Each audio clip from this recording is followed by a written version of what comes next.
Hello friends, welcome to my channel fun and family blog. Fun and family blog में आज हम करने जा रहे हैं श्रावण मास के 18वें तथा 19वें अध्याय का अध्ययन। हमारे 17 अध्याय संपन्न हो चुके हैं और अपलोड हो चुके हैं। अगर आपने अभी तक नहीं देखे हैं तो आप उसे जरूर देखिए। इन अध्यायों के अंदर हमने तरह तरह के व्रतों के बारे में जाना, तरह तरह की कहानियों के बारे में जाना। आज हम जानने जा रहे हैं 18वां तथा 19वां अध्याय। भगवान शिव शंकर माता पार्वती के चरणों में ध्यान रखते हुए उनको नमस्कार करते हुए शुरू करते हैं हम आज का 18वां अध्याय।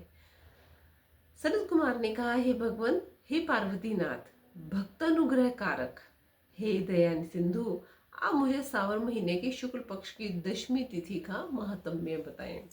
भगवान श्री सदाशिव ने कहा, हे सनत कुमार, सावन महीने की शुक्ल पक्ष की 10वीं के दिन व्रत आरंभ करें।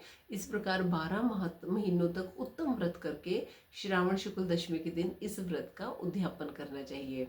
राजा तथा राजकुमार को राज्य की आशा से, कृषक खेती के लिए, वैश्य व्यापार के वास्ते, गर्भवती स्त्री पुत्र प्राप्ति के लिए तथा अन्य सब मनुष्य धर्म अर्थ काम आदि की सिद्धि के निमित्त इस व्रत को आरंभ करें। इन कामों तथा दूसरे कामों के लिए आशा दशमी व्रत करना हितकर है। जिसको भी किसी प्रकार का कोई दुख हो, वह उस दुख को दूर करने के लिए सावन शुक्ल दशमी की रात को स्नान कर व्रत का शुभारंभ करे। रात को 10 दिशाओं को फूल, पल्लव, चंदन या जौ के आटे द्वारा अपने घर के आंगन को अंकित करके, वाहन सहित स्त्री चिन्ह द्वारा चिन्हित करके घी से तैयार किया हुआ नैवेद्य देना तथा अलग अलग दीपक देना चाहिए। तत्पश्चात ऋतु समय में होने वाले फल देकर अपना उद्देश्य निवेदन करना चाहिए। मेरी आशा शोभनी हो तथा मेरे मनोरथ सदैव सिद्ध हो। आपके प्रसाद से मेरा निरंतर कल्याण हो। यूं सविधि पूजा करके ब्राह्मण को दक्षिणा देनी चाहिए। इसी प्रकार प्रति मास निरंतर व्रत करना चाहिए। हे तात, 1 वर्ष तक व्रत करके उद्यापन करना चाहिए। सोने, चांदी या आटे की दिशा, 10 दिशा रूप देवताओं के प्रति प्रतिमा बनवाकर अपने सगे संबंधियों के साथ स्नान आदि करके वस्त्र विभूषण से अलंकित हो। अपने घर में आंगन में मन से दिशाओं का क्रमशः आवाहन, स्थापन तथा पूजन करनी चाहिए।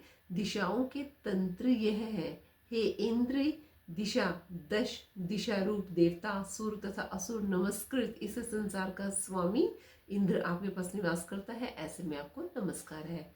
हे अग्नि, अग्नि देवता के रहने से आप अग्नेय कही जाती हैं। आप तेज स्वरूपा परम शक्ति हैं, अतः हे अग्नि, मेरे लिए आप वरदात्री हो। हे याम्य, धर्मनाश आपका आश्रय लेकर इस सारे संसार को दंड देते हैं, अतः आपको संयमनी कहते हैं। हे संयमनी, आप मेरे लिए उत्तम कार्य को देने वाली हो। हे आशय, हाथ में खड़ग लिए अत्यंत विकराल धूप मृत्यु देव नैऋत्य स्थान में आपके पास निवास करते हैं, अतः आप नैऋत्य रूपा हो। हे नैऋत्य, मेरी आशा को पूर्ण करो। हे वारुणी, भुवन के आधार पर तथा जल जंतु के अधिपति वरुण देव आप में निवास करते हैं। हे वारुणी, मेरे कार्य के लिए और धर्म के कार्य के लिए तत्पर हो। हे वायव्य, संसार के आदिकरण प्राण रूप वायुदेव से आप अधिष्ठित हैं। हे वायव्य, मेरे घर में आप प्रतिदिन शांति बनाए रखें। हे कौवेरी, आप दिशा में कुबेर देव निवास करते हैं। आप आपकी उत्तर दिशा कही गई है, मेरे मनोरथों को पूर्ण करें। हे ऐशान्य, आप जगदीश शंभु से अलंकृत हो। हे शुभ, हे देवी, मेरे वांछितों को परिपूर्ण करें। आपको नमस्कार है, नमस्कार है। सारे संसार के ऊपर निवास करने वाले सदा कल्याणदाता सनक नंदन, सनातन और सनत कुमार आदि मुनियों के साथ रहने वाली आप सदा मेरी रक्षा करें। सब नक्षत्र ग्रह, तारागण, नक्षत्र माता, भूत प्रेत, विनायक तथा भुक्ति युक्त मुन से जिन दिग्देवों का मैंने पूजन किया है, वे सब देवता सदा मुझे अभिष्ट सिद्धियां देने वाले हों। सांप तथा नेवले से नीचे के लोक में आप सेवित है। आज आप मेरे ऊपर नागंग्यनाओं के साथ प्रसन्न हो। इन मंत्रों को पढ़कर पुष्प, धूप आदि द्वारा अर्चन करके अलंकार, वस्त्र, फल निवेदन करना चाहिए। वाद्य आदि के नाच से, गीत नृत्य आदि मंगलों से तथा नृत्य करने वाली नृत्यांगनाओं से नाच से रात को जागरण कर समाप्त करना चाहिए।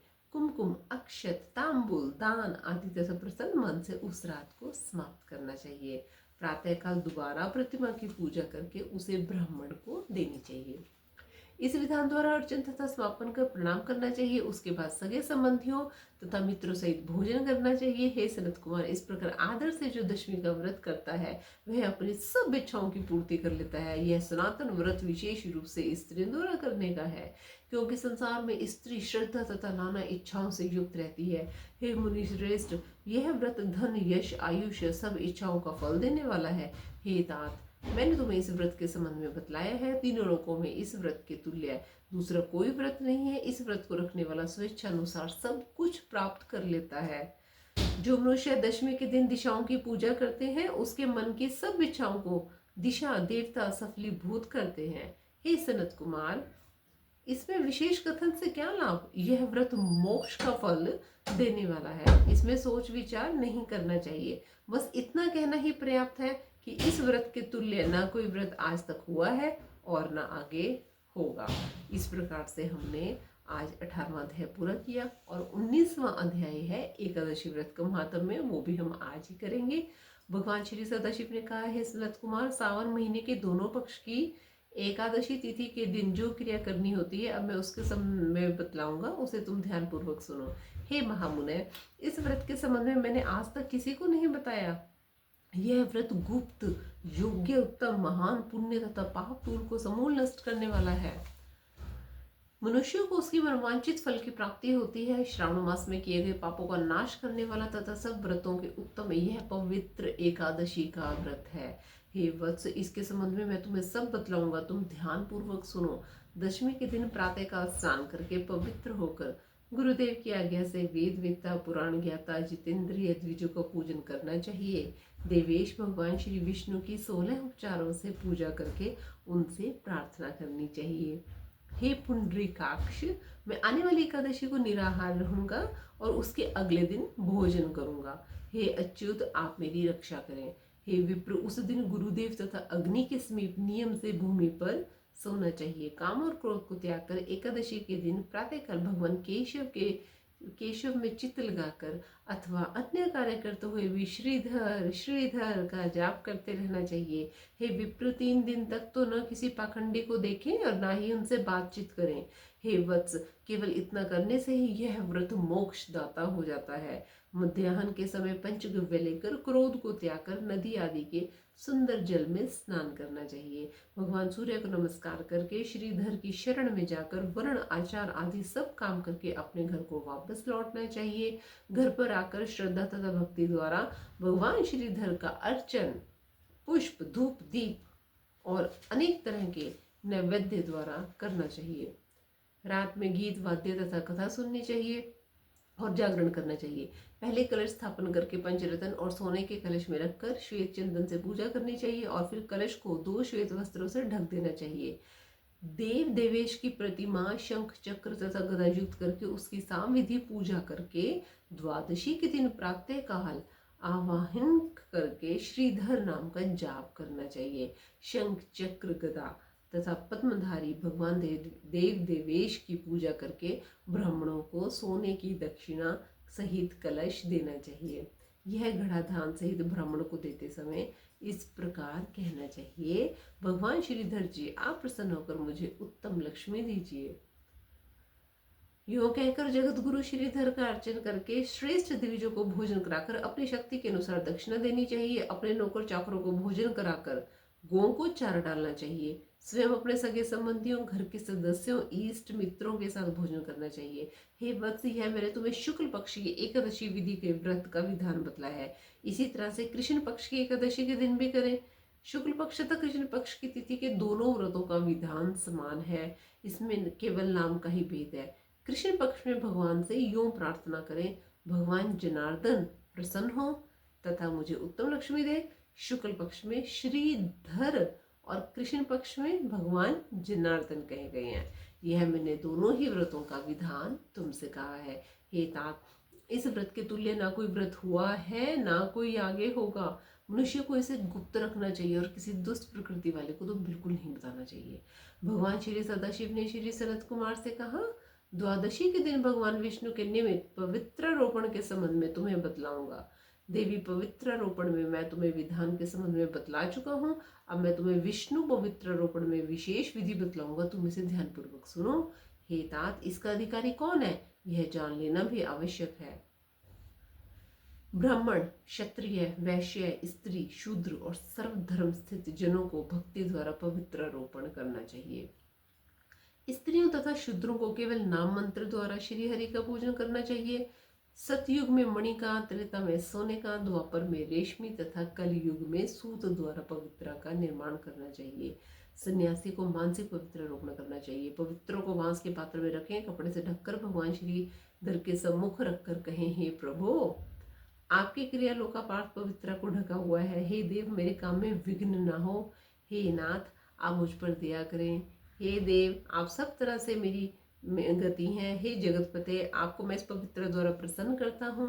हे देवेश, आज से लेकर वर्ष भर तक वर्तनाशक काम क्रोध आदि ना हो। हे देवेश, आप तब तक मेरी सुरक्षा करें जब तक कि मेरा व्रत पूर्ण न हो जाए।